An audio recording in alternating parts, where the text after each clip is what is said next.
Para entender que una ciudad es plena, tenemos que reconocerla en toda su dimensión, evocando un sentido de integración y afecto por el lugar que habitamos. Saber que si la caminamos, la sentimos y la miramos con detenimiento, aprenderemos cada día más de nuestro entorno.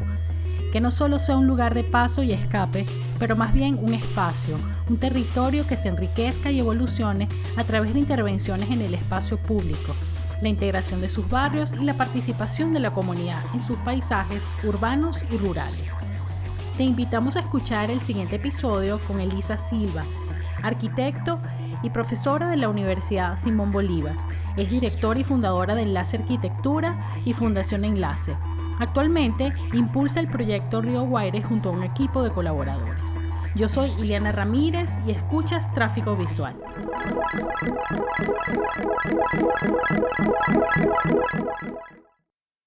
Hola, Elisa, bienvenida a un nuevo episodio de Tráfico Visual. ¿Cómo estás? Hola Eliana, gracias. Muy bien. Bueno, para mí es un honor, de verdad, un gran gusto tenerte aquí en este espacio de conversación, porque, bueno, desde hace mucho tiempo, desde Tráfico, venimos siguiendo todo el trabajo que has realizado desde la disciplina de arquitectura, también desde el arte, y bueno, en tiempos más recientes, eh, hay algo que como que me trajo hasta aquí para invitarte propiamente, que, que es como dicen, cuando el río suena, ¿no? Y ya vamos a decir por qué. Pero antes quería hacer una breve presentación a Elisa Silva. Elisa Silva es arquitecto, es profesora en la Universidad Simón Bolívar, directora y fundadora de Enlace Arquitectura, que fue fundada en 2007, y Fundación Enlace en el 2017, que están establecidas en Caracas, Venezuela. El trabajo de Elisa se centra en crear conciencia sobre la desigualdad espacial en el entorno urbano a través de intervenciones en el espacio público, la integración de asentamientos informales y la participación de la comunidad en los paisajes rurales. Es una nota biográfica que tomé de la web, de algunas de las universidades que están en la web. Y bueno, el trabajo que has hecho es bastante relevante en cuanto a esa investigación sobre lo que son los asentamientos espontáneos o informales en Venezuela, especialmente en Caracas. Y cuando decía que porque cuando el río suena es porque voy a empezar desde el final, pero vamos a ir trayéndonos en la historia, porque actualmente hay un proyecto que está en marcha, Río Guaire, donde tú, junto con una cantidad bien grande de colaboradores, están indagando, incursionando, revisando, visitando lo que es el Río Guaire en Caracas. Entonces, bueno, bien, nuevamente, bienvenida, Elisa. Quería empezar por aquí y ahí vamos haciendo ese tejido en la historia de lo que has venido eh, investigando acerca de lo que es la ciudad o ese deseo de una ciudad completa, que lo he leído ya en varias entrevistas, y también podemos revisar un poco qué es ese término, ¿no? ¿Qué es ese concepto? Pero vamos a ubicarnos en el proyecto de Río Guaire. ¿De qué se trata? Bueno, muchísimas gracias por tu introducción, Ileana, y encantada de poder compartir este rato contigo. Empezando por el final o lo más reciente, el proyecto de Río Guaire lo estamos haciendo desde Enlace, bueno, la fundación, para ser precisos, y Ciudad Laboratorio, con Cheo Carvajal, y en su parte, vamos a decir, aunque no está con nosotros en Caracas, pero sí desde la conceptualización, es Gerardo Sabarce también, que forma parte de Ciudad Laboratorio. Es un recurso impresionante desde el punto de vista, claro, ecológico, pero el río Guaire realmente es, como nosotros decimos, es el hilo, atraviesa toda la ciudad de punta a punta, y visto como un recurso en el sentido de que teniendo conciencia de que la ciudad de Caracas es bastante fragmentada, lo sabemos por cómo se fueron formando sus urbanizaciones, siempre eh, como entes aislados, y además la dicotomía que se suele ver en ese sentido entre lo formal e informal, aunque es parte de lo que nosotros venimos tratando arduamente de cuestionar vamos a decir, de diluir en cierto sentido. El río Guaire toca múltiples tejidos, el valle está constituido de la manera en que lo está justamente por la topografía que produce la cuenca que termina en el río Guaire. Es el punto más bajo de la ciudad, donde llega todo lo que nosotros desechamos, literalmente, ¿no? Entonces, este proyecto tiene una parte, obviamente, como gráfica, ¿no? De la ciudad que se pudiese tejer nuevamente a través de este hilo, que es el río Guaire, de una forma real, física, ¿no? O sea, como un corredor de movilidad alternativa, sobre todo un corredor de espacio público. Y también en el sentido de que es una suerte de metáfora, ¿no? De nosotros como ciudadanos que llegamos a Caracas en su historia por el río, ¿no? El río funda la ciudad, o es la razón de ser de la ciudad. Y luego en el presente, además, decir, nos encontramos en el 2021 en un momento donde claramente olvidamos el río. O sea, el río tapa, la ciudad tapa, cubre literalmente ese río, lo niega. Negamos algo que es desagradable porque al final es lo que descartamos. Lo que descartamos está en este lugar que hemos descartado, ¿no?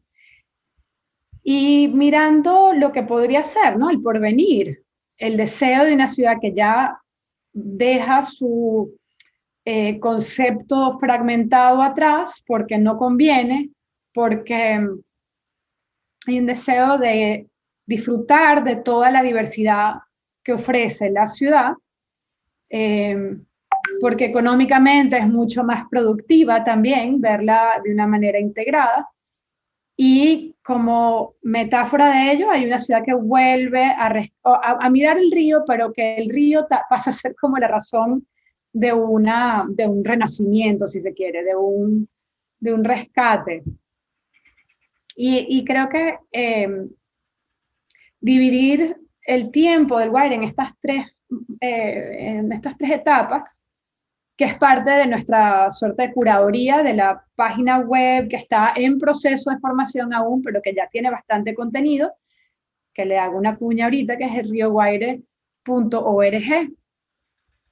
que en realidad es una recopilación de muchísimos artículos, miradas de historia, ciencia, ecología, pero arte también, y más, que pudiese también estar visto como miradas que se crean históricamente, que son las de nuestra actualidad o que proyectan una posibilidad o un deseo, ¿no? Entonces, cuando hablas de esa ciudad completa, creo que ya asume un poquito por qué el río Guaire es tan importante en esa noción, porque ella teje, porque ella puede ser una suerte de metáfora de una aspiración hacia una ciudad tejida, cohesionada. Y lo que estos recorridos que hicimos entre julio y agosto, que mencionas, nos revelaron es que no es una idea descabellada, para nada.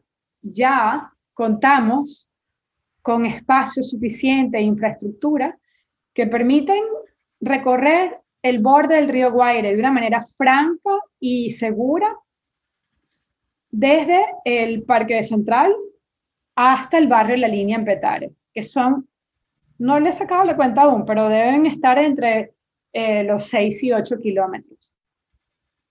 Entonces, eh, hablar de que es una eh, utopía lejana, difícil de alcanzar, que eso es una locura. Pues no, porque hemos constatado con nuestros propios cuerpos un montón de personas cada sábado que era perfectamente, no solamente perfectamente se puede lograr, sino lo disfrutamos, o sea, la fauna que se recoge a lo largo del río, la flora, la vegetación, junto con expertos como de la talla de Argelia Silva, que estuvimos viendo las distintas especies que crecen a lo largo, unas visuales urbanas que son realmente impactantes, asombran, como es la palabra de mi profesora María Dolores Jara, que me encanta, ¿no? Asombra.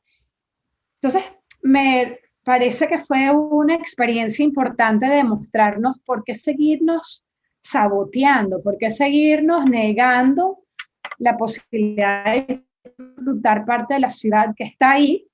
Y claro, al amarla de nuevo, vamos a decir, a aprender a amar de nuevo una parte de nuestra ciudad, eso es una conversación que estoy empezando a tener y no sé a dónde va a ir con Gerardo Sabarce de Ciudad Laboratorio, que estas escenas urbanas son enseñanzas de amor entre ciudadanos, de amor entre nos, nuestra relación con otros seres que no son humanos o con la ecología.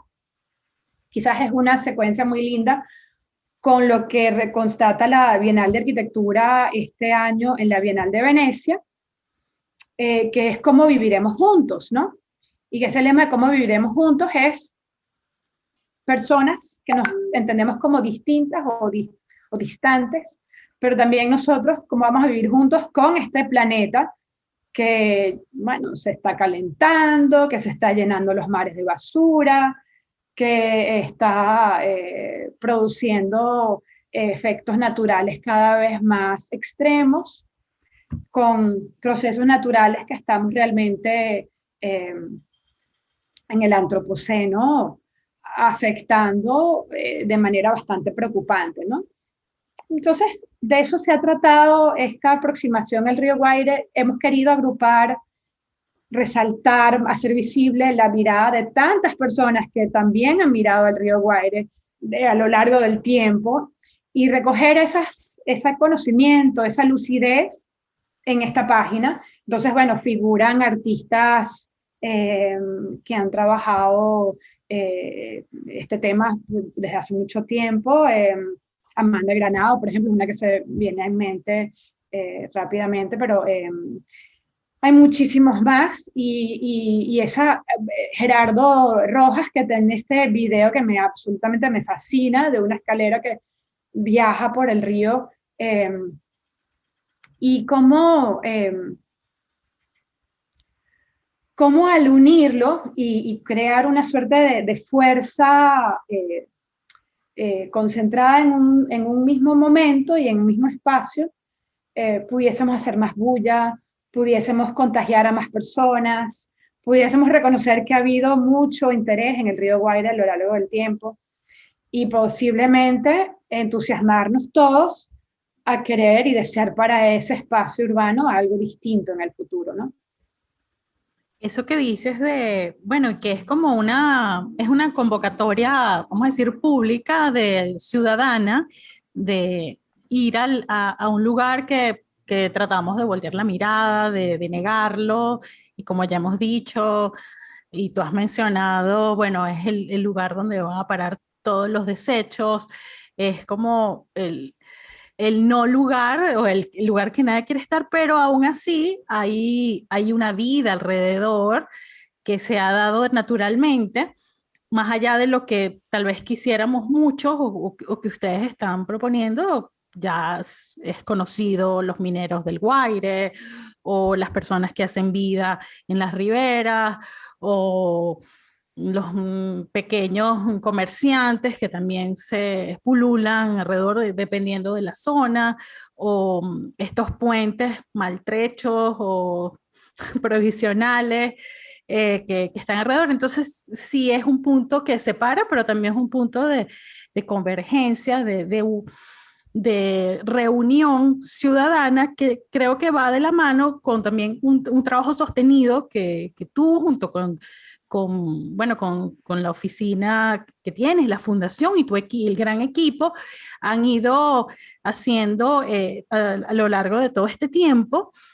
Y un tejido extensivo que va con estas colaboraciones como Laboratorio Ciudadano o Gerardo Sabarce o personas no sé, se desenvuelven en otras disciplinas, pero que hay un tema que los, mm, los invita, ¿no? Y ya que mencionaste lo de esta participación en la Bienal de Arquitectura, quisiera que, por favor, bueno, para quienes no conocemos con tanto detalle, hables un poco de qué va esa invitación. Entiendo que es a partir del proyecto de La Palomera, una zona en un municipio en Caracas, el municipio Baruta, muy antiguo, una zona que ya tú dirás, porque ya el término informal, espontáneo, me da como temor decirlo, pero que, bueno, que se dieron como muchas cosas y fue un trabajo también que ustedes adelantaron allí con la comunidad, con la participación y para que se fuera como un poco espejo, ¿no? Un poco de reconocimiento. Sí, no, con gusto. La invitación vino en realidad en el 2019, porque la Bienal iba a ser el verano pasado, o sea, de mayo a noviembre del 2020. Y claro, por la pandemia se pospuso un año por completo. Pero qué interesante que el tema ya había sido escogido, cómo viviremos juntos, que con la pandemia se hizo inclusive simplemente mucho más relevante como tema. Entonces, esa exposición la ha curado Hashim Sarkis, que además de haber sido mi profesor en un momento en Harvard y una persona que a mí me inspiró mucho.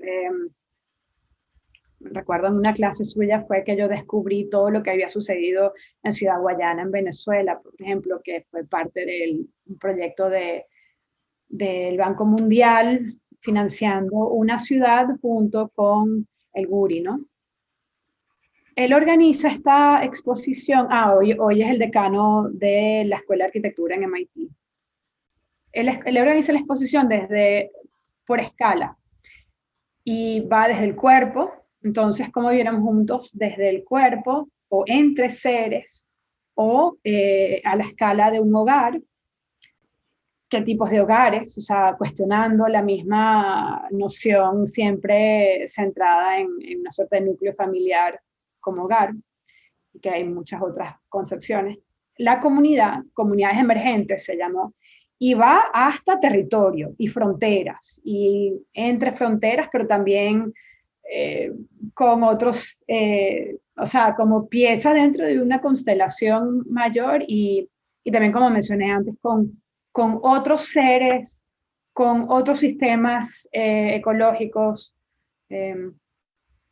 Comunidades emergentes, claro, es donde nosotros calzamos con el proyecto de La Palomera, que en realidad lo que está presentado en la Bienal es una evolución que viene de un programa empezado en 2018 con Ciudad Laboratorio también. Hicimos enlace de Fundación y Ciudad Laboratorio. Y ese proyecto creo que no pasa nada por decirlo ahora porque ya se concluyó y terminó, pero fue gracias al apoyo de la Embajada de los Estados Unidos en Venezuela. El proyecto en realidad fue muy orgánico y a medida que nos acercamos a la comunidad y se fueron abriendo espacios, fue que evolucionó en una trayectoria muy bonita. El principio era arte, pedagogía y ciudad, este lema tan bonito que a través del arte seducir a la gente a venir a La Palomera, conocerla, pero también que desde adentro la comunidad pudiese expresarse y ser como visible. Entonces, una convocatoria de artistas produjo 4 proyectos que uno fue el mapeo de lo verde, todos los jardines de La Palomera. Otro fue enseñar danza tradicional en los colegios, y los niños al aprender, por ejemplo, a bailar samillán, se lo transmitían al siguiente colegio. Otro fue desde la danza contemporánea y la percepción del cuerpo, cuestionar y entender cómo niños se sentían dentro de la comunidad a distintas escalas, desde el hogar hasta el barrio. Y un taller muy bonito de cuadernillos de cordel con chamos del liceo Alejo Fortique, que eran adolescentes. En paralelo se escribió un manifiesto a la ciudad completa, que esa la escribió Cheo Carvajal, y estuvo una lectura muy bonita con Carlos Sánchez y Mariela Suárez en la Plaza Bolívar de Baruta, y luego una procesión que subió, una procesión, no, más bien un recorrido, cantando décimas con un decimista de la Fundación Bigot, y bueno, la Fundación Bigot ha sido un aliado muy importante en todo esto. Las décimas escritas para La Palomera, ¿no? Hay fragmentos hermosos, ¿no? Que dicen, por ejemplo, bueno, los vecinos que construyeron la ciudad en la semana, la de otros, y en el fin de semana la suya, ¿no? En rima. Y estas invitaciones a venir a conocer los jardines, que fue también un tour un día, o a la Cruz de Mayo, una celebración muy típica, muy querida, muy de La Palomera desde hace muchos años, pero que había dejado de celebrarse por 20 años, sacaron la cuenta con nosotros. Bueno, la volvimos como a instaurar, pero con estos pedazos añadidos que llamamos el Museo Móvil, o sea, una exposición de los jardines desde las fotografías de Gabriel Naz. Los cuadernillos de cordel fueron unos grabados que mostraron Ámbar Armas y Gabriel Pérez y Wiffer, que fueron sus registros, ¿no?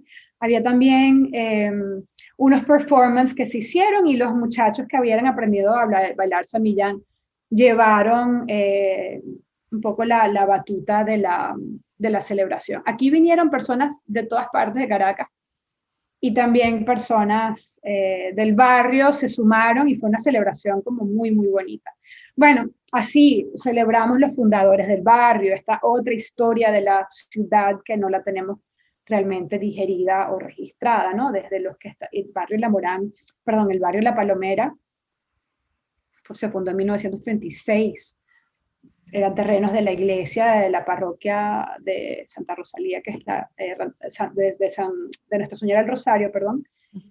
Y bueno, tiene más edad que, diría yo, al menos 3/4 partes de Caracas, ¿no?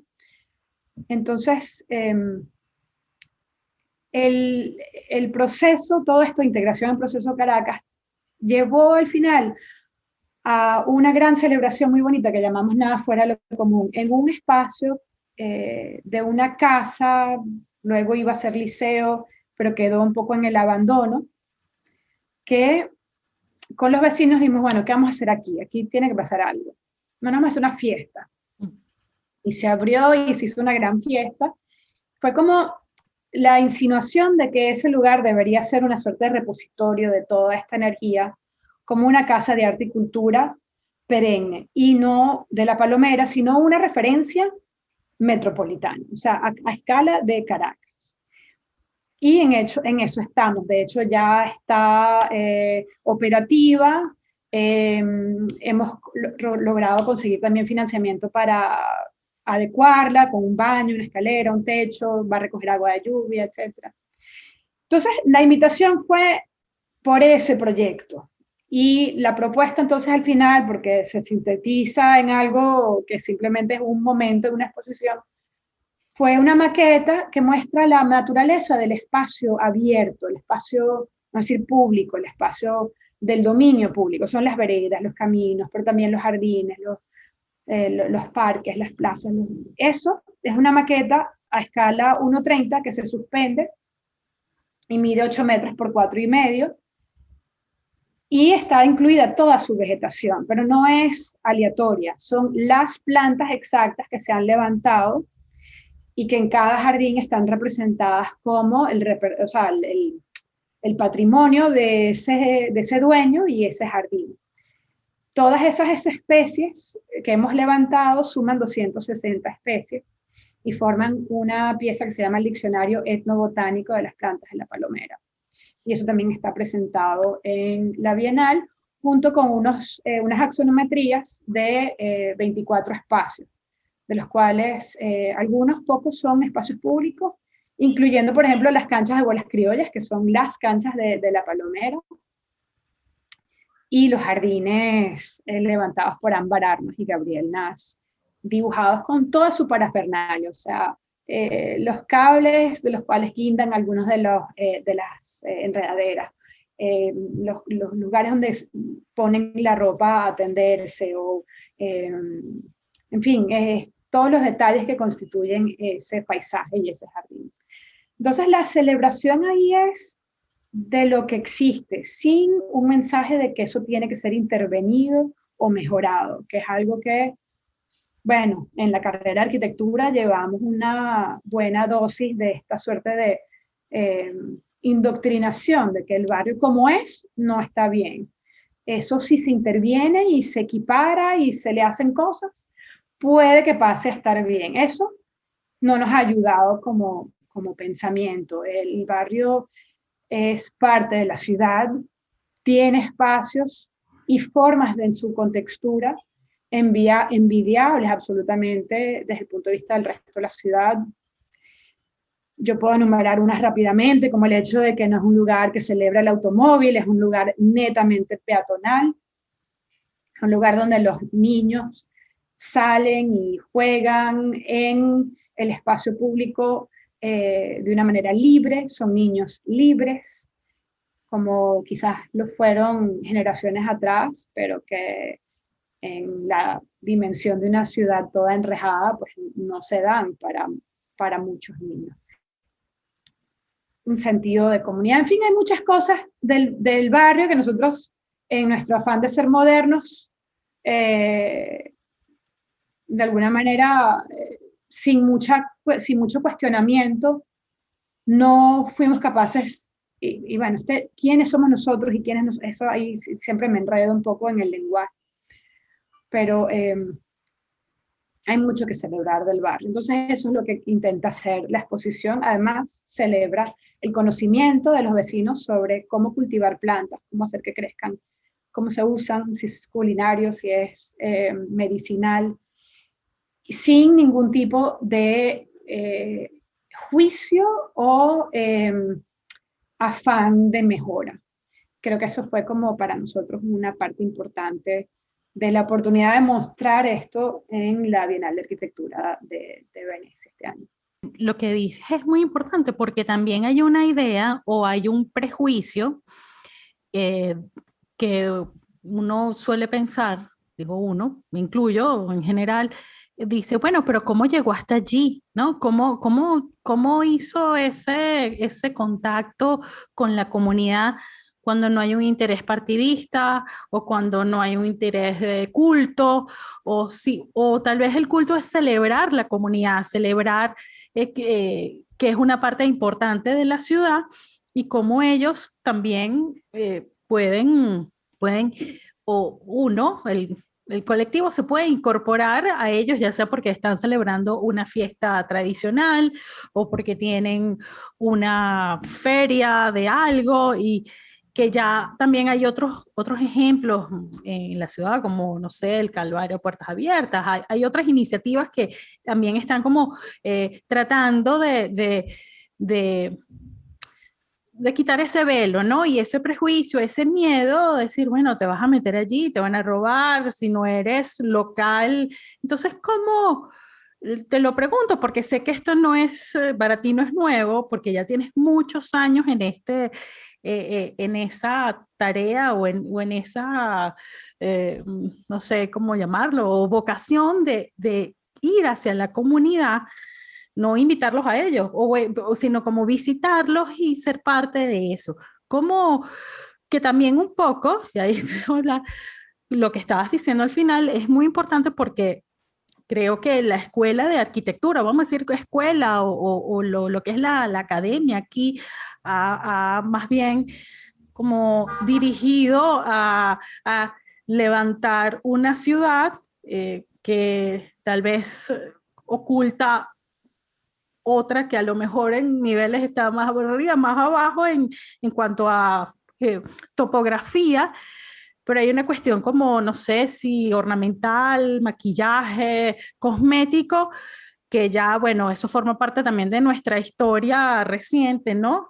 Digo reciente ya más de 50 años, con todos los proyectos arquitectónicos de la ciudad, pero yendo a lo micro, a lo más, o sea, lo más eh, personal, ¿cómo te acercas? ¿Cómo llegas? ¿Cómo rompes ese cerco, también esa predisposición que podría haber? Como, bueno, ¿a qué vienes aquí? ¿Qué vamos a hacer? Sí, no, perfecto. Muchas cosas en esa pregunta, pero trataré de abarcar cada una. Hay una persona argentina que escribe un libro que se llama Culturas Híbridas, Néstor García Canclini, que me encanta, ¿no? Y él simplemente dice, no, Latinoamérica es híbrida, es moderna y es tradicional, y eso es nuestra identidad.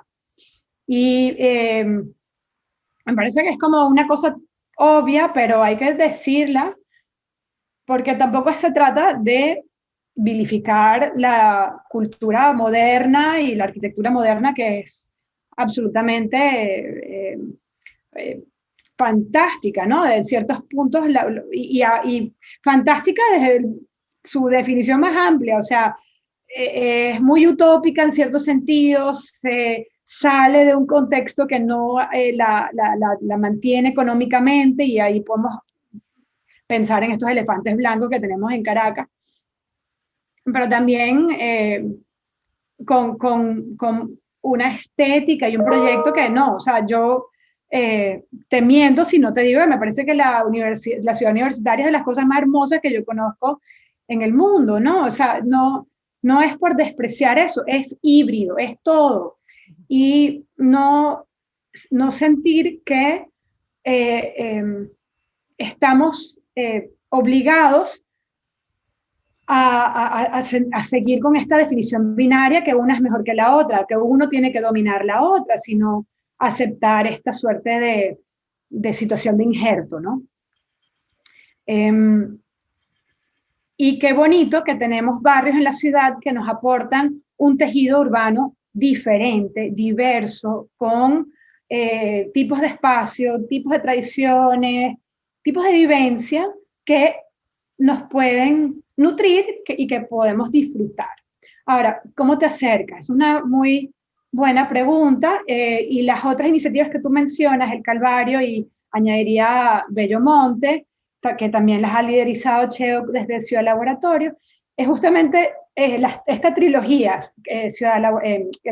Colinas de Bellomonte, el Calvario y la Palomera, son las que estamos presentando ahora en la Bienal de Chicago, que abre el viernes en un par de días. Qué Y bien. que se presentan como 3 escenarios, 3 teatros urbanos, donde hay una seducción a través del arte, pero también a través de la invitación a entrar con tu propio cuerpo y tener una experiencia. Y esa experiencia va a hacer muchas cosas. Una es, te va a permitir vencer este miedo de una cosa desconocida. Bueno, porque la invitación es con mucha gente, es organizada, vamos a decir, pero también lo que nosotros estamos viendo y lo que es parte del mensaje de esta exposición es que esas vivencias en lugares diferentes de la ciudad te permiten a ti conectarla. O sea, tú con tu experiencia y tu memoria que dejas en el Calvario, en la Palomera o en Bellomonte, o vamos a decir en Tiuna del Fuerte, o en San Agustín, o en alguna iniciativa yoga en una azotea en Petare, o los eventos que se han hecho en Chacao, tú has transitado la ciudad y la has conectado desde tu experiencia. Eso lo estamos llamando microprocesos. Este, y entenderlo como no solamente una necesidad social de vencer esos miedos que son los que nos han producido, ¿sabes? Mucho distanciamiento ideológico, eh, temores, unas narrativas urbanas que son totalmente constructos, ¿no? Que no son ninguna realidad. Mucha gente tiene en su mapa mental una ciudad bastante limitada, ¿no? Tiene unos bordes que son esos y no salen ahí. Bueno, tiene efectos sociales y políticos y hasta económicos importantes ese tipo de miedo a la otredad. Pero el otro argumento que nosotros hacemos es que, y me gusta mucho esta palabra, tú te estás saboteando de experimentar, disfrutar, asombrarte. De nuevo, María Dolores Jara dice que para ella la sensación humana más hermosa es el asombro. Asombrarte porque la ciudad, la misma ciudad Caracas, por ejemplo, donde tú habitas, pero puede ser cualquier otra, te está ofreciendo ahí mismito tantas oportunidades de experiencias, una gama diversa y que te está saboteando al no entrar en esos territorios que se perciben como territorio de otro, pero que con esta dinámica, más que todo individual, pero también puede ser en grupo, detrás de pasar esos umbrales, tú te estás permitiendo disfrutar de experiencias que te van a nutrir. Entonces hay una parte hasta egoísta en aproximarte a distintos territorios porque tú lo vas a disfrutar. Y eventualmente, ojalá, desear. Vas a desear y querer y necesitar constantemente ir buscando conocer más de tu ciudad, ¿no? Y con ese deseo de conocer más de tu ciudad, tú la estás completando, la estás cohesionando, ¿no? La estás integrando. Eh, y para cerrar esta idea última que asoma, es cómo te acercas. Bueno, mi última experiencia donde yo he invitado a gente que ha sido a través de la recolección de desechos sólidos.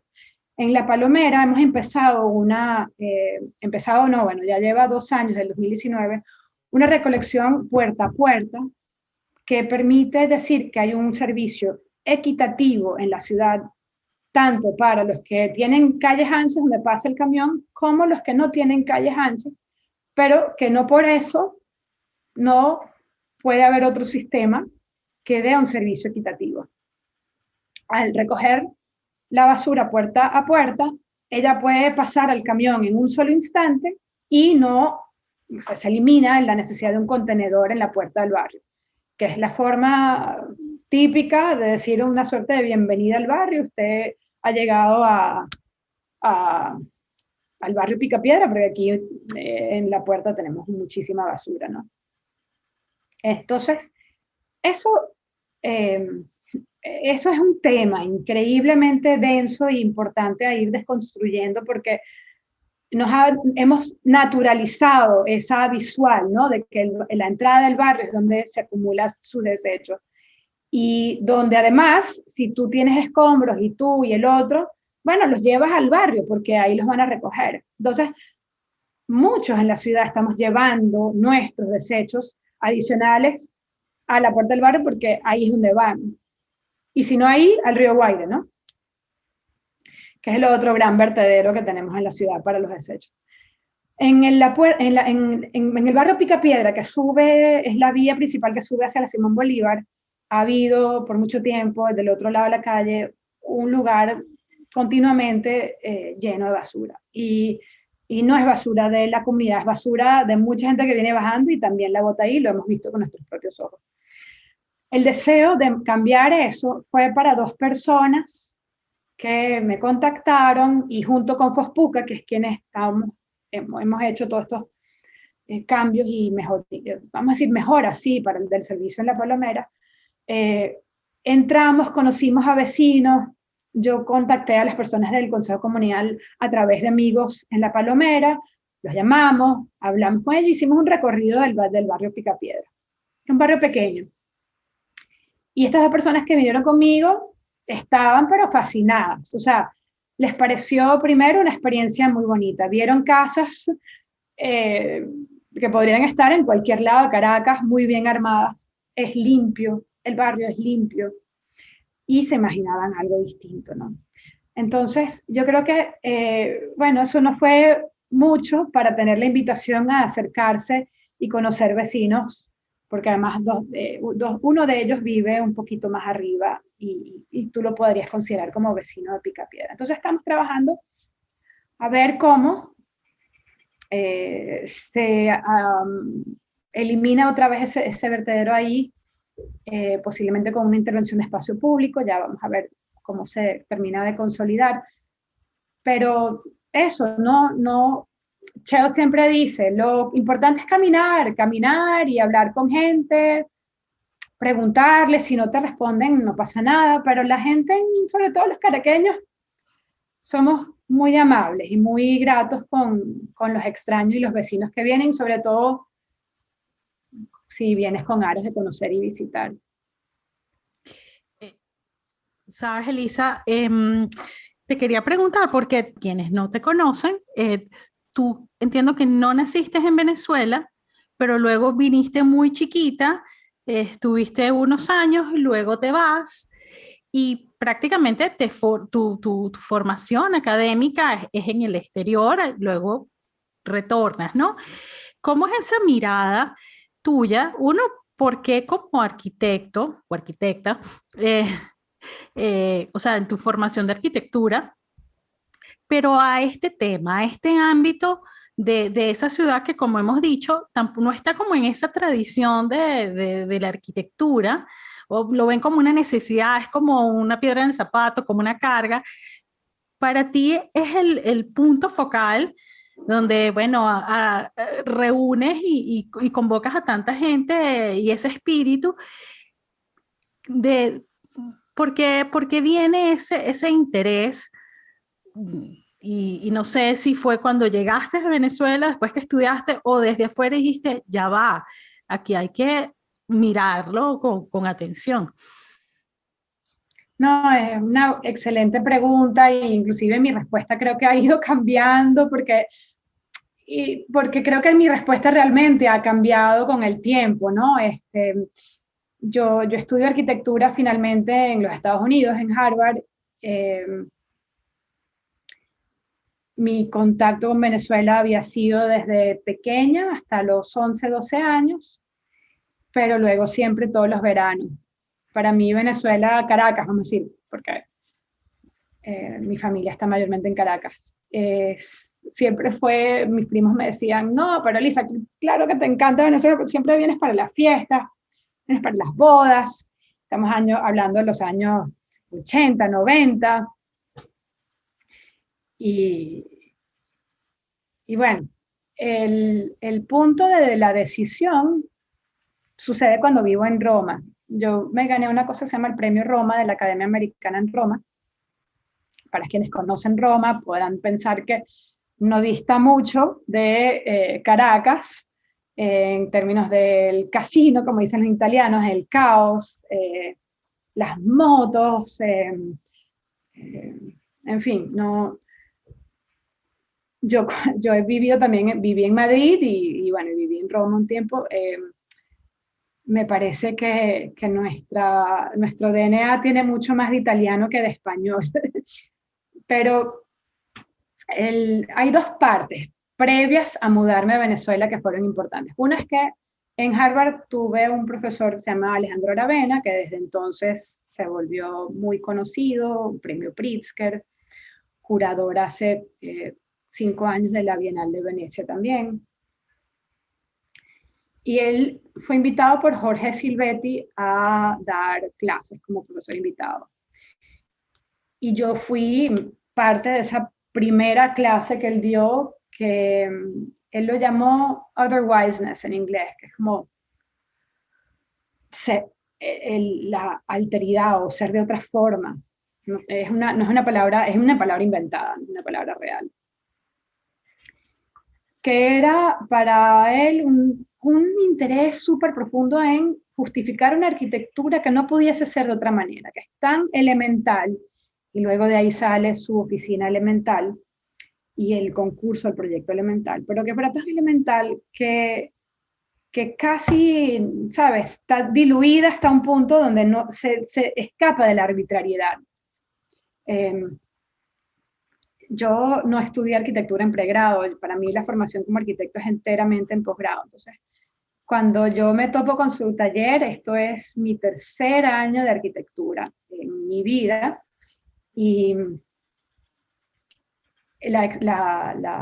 me golpeó bastante porque la premisa de ese taller fue un desastre natural o una emergencia, y en caso de una emergencia con recursos muy escasos, etcétera, ¿cuál sería la respuesta del arquitecto, no?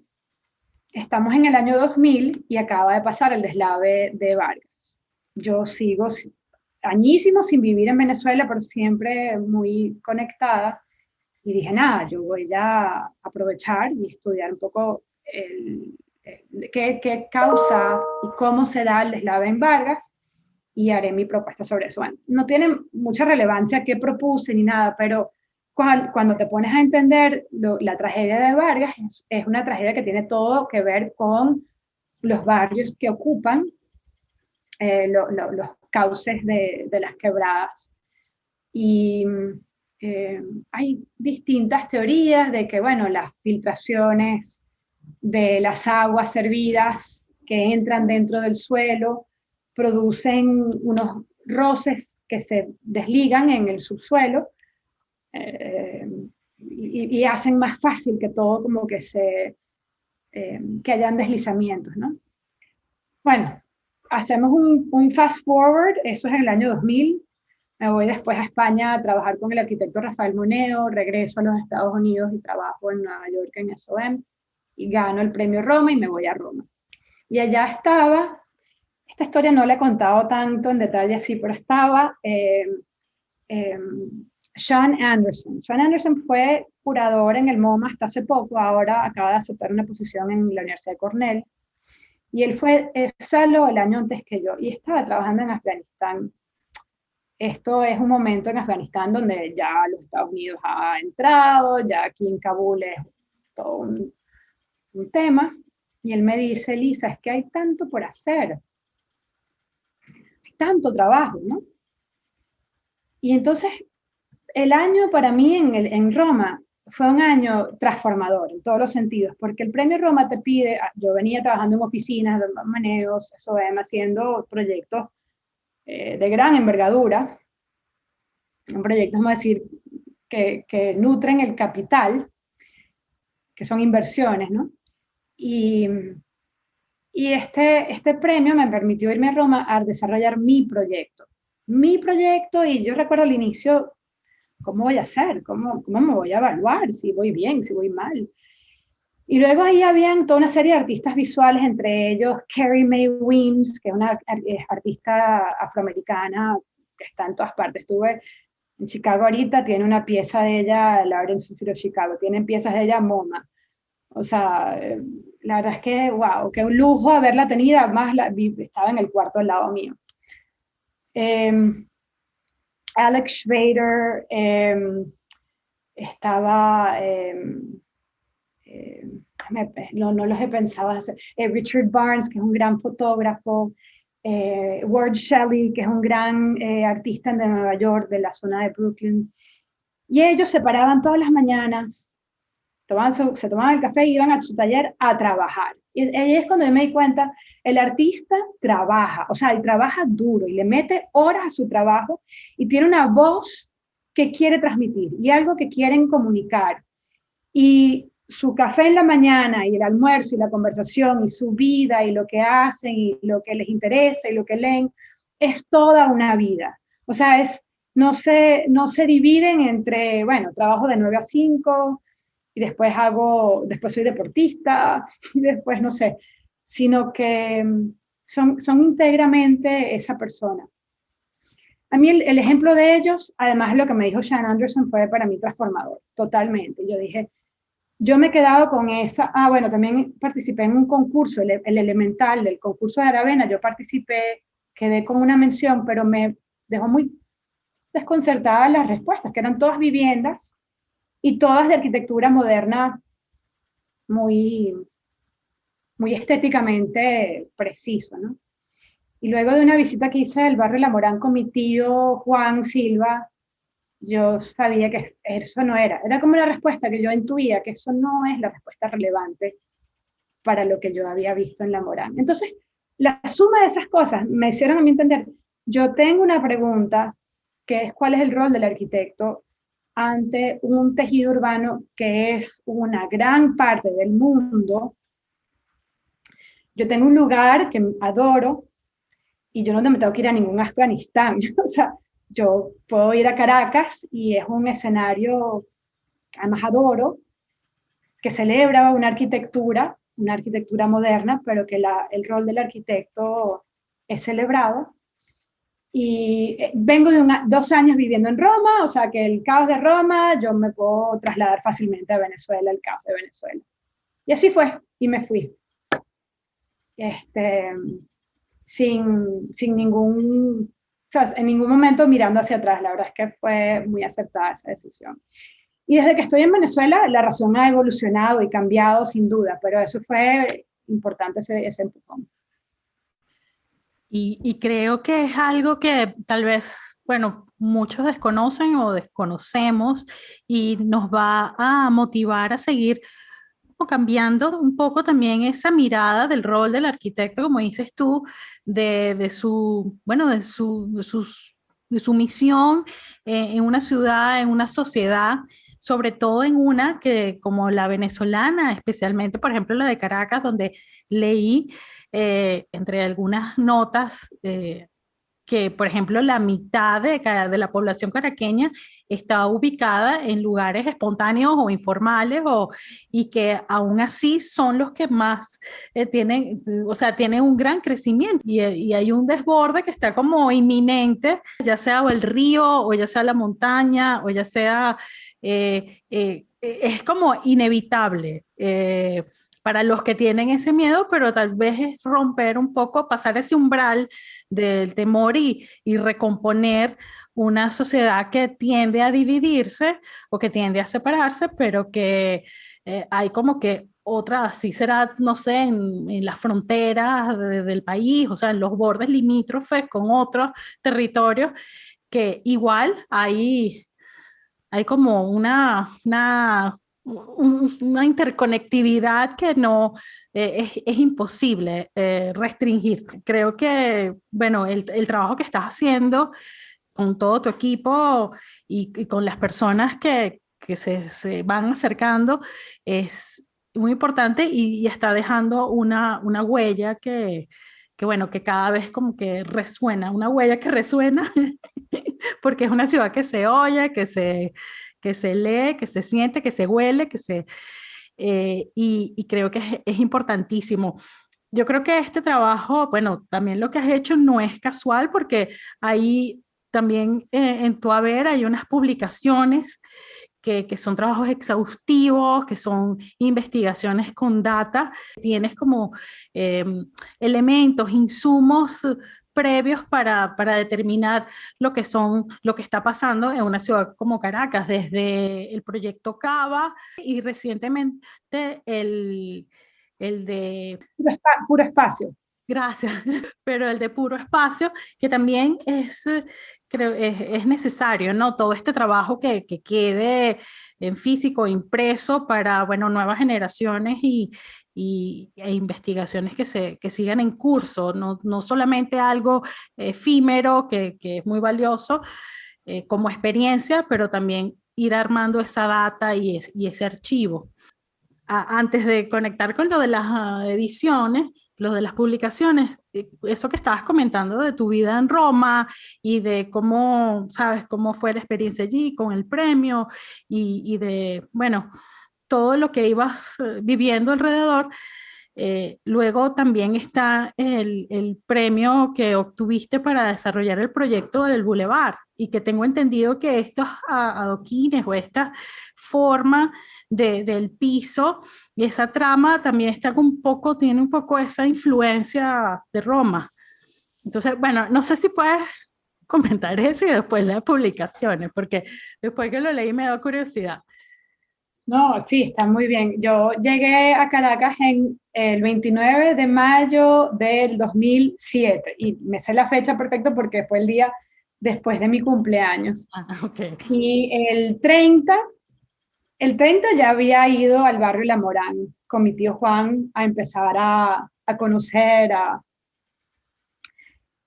al poco tiempo salió este concurso del Boulevard de Sabana Grande, me metí y quedamos como, hubo 4 finalistas, luego nos ofrecieron a cada uno un proyecto ya bastante definido por el comité y a nosotros nos ofrecieron el pavimento y el drenaje. Wow. Casualmente, en Roma, yo tuve un proyecto de investigación que tenía que ver con grabados de Giovanni Battista Falda en el siglo XVII. Y eso es una historia interesantísima que, bueno, ahí queda. Pero que de alguna manera está resucitando ahora con estos escenarios urbanos que estamos presentando en Chicago, porque son tal cual unas como suerte de perspectivas de teatros urbanos, Colinas Bellomonte, El Calvario y La Palomera. Pero el otro proyecto que yo no podía no hacerlo porque estaba obsesionada con toda la geometría y las formas de los techos, los pavimentos, sobre todo los pavimentos romanos, tienen una cosa intrincadísima, ¿no? De hexágonos y eh, me quedé dibujándolos muchísimo, me quedé haciendo maquetas tridimensionales. Luego produje una instalación en un pequeño vícolo que se llamaba Vícolo de Catinari, de unos triángulos que se abren en 3 dimensiones y que luego, de hecho, la expuse en la entrada de Sabasnieve en Caracas. Pero al llegar entonces con todo eso, así esas inquietudes, el pavimento a cualquiera le hubiese quizás parecido lo más aburrido, pero yo estaba súper emocionada de ese reto de hacer un pavimento.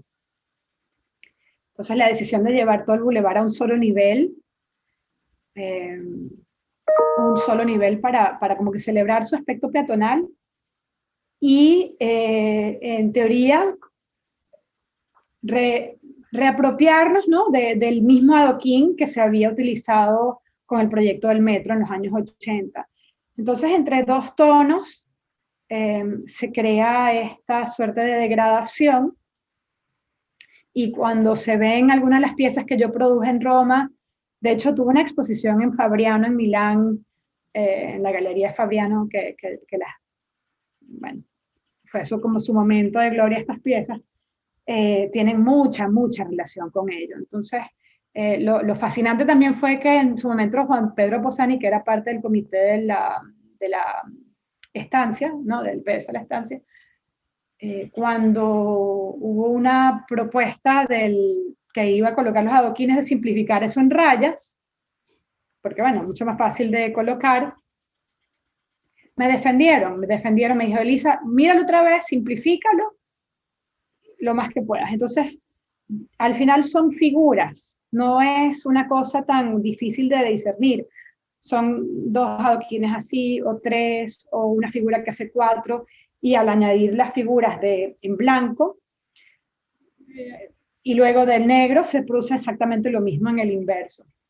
Y durante la construcción, lo interesantísimo fue que los mismos obreros se dieron cuenta que eran figuras. Entonces, ellos hacían la mitad en blanco y la mitad en negro, y después sacaban los adoquines de la figura y los reemplazaban con el del otro color. Y así los fueron armando con una velocidad asombrosa. Hay muchas otras historias del Boulevard de Sabana Grande, pero bueno, esa es la que tiene relación directa con Roma.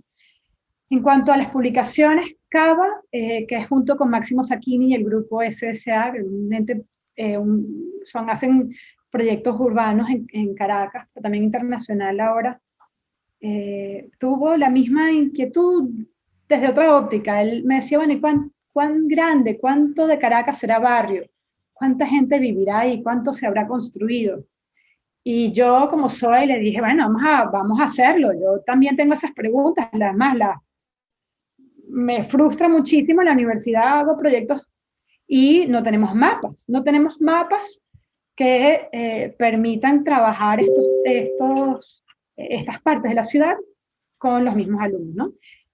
Y nos embarcamos en esta tarea titánica que duró 2 años y medio, y debo también celebrar el trabajo de Valentina Caradona ahí, de cuantificar el área, el número de casas y hacer una estimación de la población. Eh, y esa estimación, como bien dices, da que 50% al menos de Caracas vive en barrios. Vamos a llamarlos barrios, pero creo que estar siempre ahí, no sabiendo cómo llamarlo, es parte del problema, que no tenemos un nombre para una parte de la ciudad que, ¿sabes? Es parte de la ciudad. Entonces, barrio es una palabra que, que los mismos habitantes del barrio se sienten muy a gusto llamando La Palomera a su barrio, y, y bueno, no darle sino el significado que tiene, ¿no? Resignificar el barrio de la mejor manera, ¿no? Como una parte de la ciudad. Cuando uno arroja que 50%, además sobre 25% del territorio, que son netamente más densos que el resto de la ciudad, hay muchas cosas que te puedes decir. Bueno, sí, justificable que políticas públicas, recursos, etcétera, se dediquen de manera más equitativa, cosa que no sucede. O sea, el hecho que Baruta tenía un servicio para resolver el aseo en calles, pero otro que es simplemente dejar el contenedor en la puerta del barrio, pues revela que no, que los recursos no se están destinando de una manera equitativa. Y así nuestras políticas públicas, y así mucha lastra tenemos de una ciudad que no reconoce equitativamente a estas dos partes de la ciudad. Y hago el símil con el tema del género. 50% de la población somos mujeres, y el reconocimiento a la mujer de la misma forma equitativa en cuanto a salario, en cuanto a acceso, en cuanto a apertura, es algo muy reciente, ¿no? Y cuestionable si todavía no hemos llegado donde hay que llegar, ¿no? Algo que por mucho tiempo se había naturalizado de la manera que fue, y gracias a Dios yo no nací en esa época, pero que bueno, que no, que claramente son muchos géneros, pero mínimamente son dos, y 50-50%, ¿no? Entonces, bajo ese concepto, si podemos entender la ciudad de esa misma manera, ser críticos de la manera en que la hemos estado concibiendo hasta el momento, gracias a esa data, pues habrá funcionado, ¿no? Y esa es CABA, Cartografía de los Barrios de Caracas, y la otra publicación, Puro Espacio, y voy a ser muy breve con esta, viene una investigación ahora sí en Latinoamérica, y son 8 ciudades, desde México hasta Chile, incluyendo Caracas, de estrategias de integración de la ciudad partiendo del espacio público, y formas en que este espacio público activado genera posibilidades de diluir fronteras entre fragmentos. De eso se trata. Ya para terminar, Elisa, bueno, sin duda es un tema muy interesante, fascinante, porque, bueno, también vivo en Caracas y es como que cada día uno la quiere reconocer más, la quiere entender más, y a pesar de que a veces yo quisiera salir de ella, pero es como que es aquí donde me encuentro y donde vivo y donde están mis afectos y es parte de uno, ¿no? Yo vi que en una de tus conferencias tú comenzaste con un extracto de unas frases que dijo José Ignacio Cabrúa, el escritor venezolano, que por cierto también está en un libro de él, en El estado del disimulo, y donde él habla que Venezuela es como, y que Caracas es como Venezuela en general es como un campamento, un lugar de paso, ¿no? Que es como que el que se quiera quedar está casi que prácticamente loco, sobre todo haciendo referencia a la época bueno, de la colonia, y, y que básicamente era como un hotel, un campamento hotelero, y que el Estado venezolano era el regente que se tenía que encargar de ese hotel. si tú tuvieras en tus manos contacto con ese gerente, ¿qué le dirías? ¿Qué le dirías como acciones, vamos a decir, de urgencia, de emergencia para la ciudad, para Caracas, en cuanto a lo que significa vivienda o espacio público o integración ciudadana? ¿Cuáles serían esas prioridades? O sea, ¿qué le diría a ese gerente que... No, yo creo que hay dos figuras ahí y Cabrujas es tan genial como entiende la idiosincrasia venezolana, hay que leerlo y volverlo a leer. Eh, Genial. Está el personaje del dueño del hotel, vamos a decir, que sería el gobierno, pero está el que se deja ser simplemente visitante en un hotel, ¿no? Y yo creo que ahí es donde yo pongo el énfasis, ¿no? O sea, sí, ciertamente, venimos de un país rico, donde el Estado proveía todo, donde te podías imaginar cosas tan locas como que el 23 de enero iba a ser todo gestionado por el Estado y si se apagaba un bombillo, la expectativa es que ese bombillo venía prácticamente el presidente a cambiar el bombillo, ¿no? Y así todo. Es lo que permitió, creo yo, un ciudadano que casi muy poco involucrado, poco implicado en la ciudad. Esas son, creo que ambas palabras de Gerardo Sabarce. Y si yo agradezco algo de lo que ha sido este cambio, vamos a decir, en todo sentido, y sobre todo un gobierno que ya no puede, por limitaciones económicas, y no hace falta como ir más profundo en eso, no puede gestionar la ciudad, no puede ser ese dirigente ya. Entonces, hemos visto una ciudadanía, una sociedad civil que ha florecido, que ha pasado a implicarse mucho más en la ciudad, que ha pasado de ser ese visitante en el hotel a las personas que están regando constantemente sus maticas o que se han organizado en su condominio para resolver temas de servicios, que han pasado a ser como mucho más activos en sus comunidades y que han despertado una oportunidad de liderazgo, oportunidades de creatividad, de emprendimientos sociales, no solamente emprendimientos económicos. Entonces, yo lo que le diría a cualquier persona dirigente en un supuesto mañana es, no vuelvas a la forma que teníamos antes, sé un apoyo a la sociedad civil, agarra, toma pistas de lo que está sucediendo, de lo que las comunidades que se conocen muy bien necesitan y quieren y desean, sin imposiciones, sin seguir trayendo matas, palmeras de Siria, o sea, que sea de adentro, apoyar a la ciudadanía. Ese sería mi deseo. Bueno, creo que hasta aquí está muy bien. Espero que en otra oportunidad podamos seguir conversando, Elisa. Un inmenso placer, de verdad, muchísimas gracias. Mucho éxito en en la Bienal de Chicago. Sí.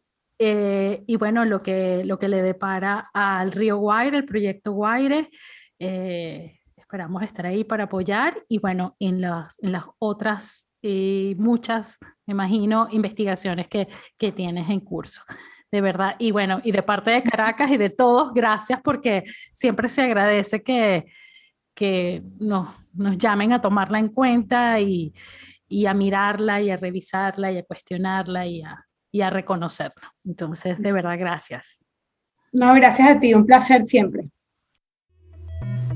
Gracias Elisa Silva por tu tiempo en esta conversación y a ustedes como siempre por escucharnos. Recuerden que nuestro podcast está disponible en las diferentes plataformas aliadas, así como en nuestro sitio web tráficovisual.com. Hasta pronto.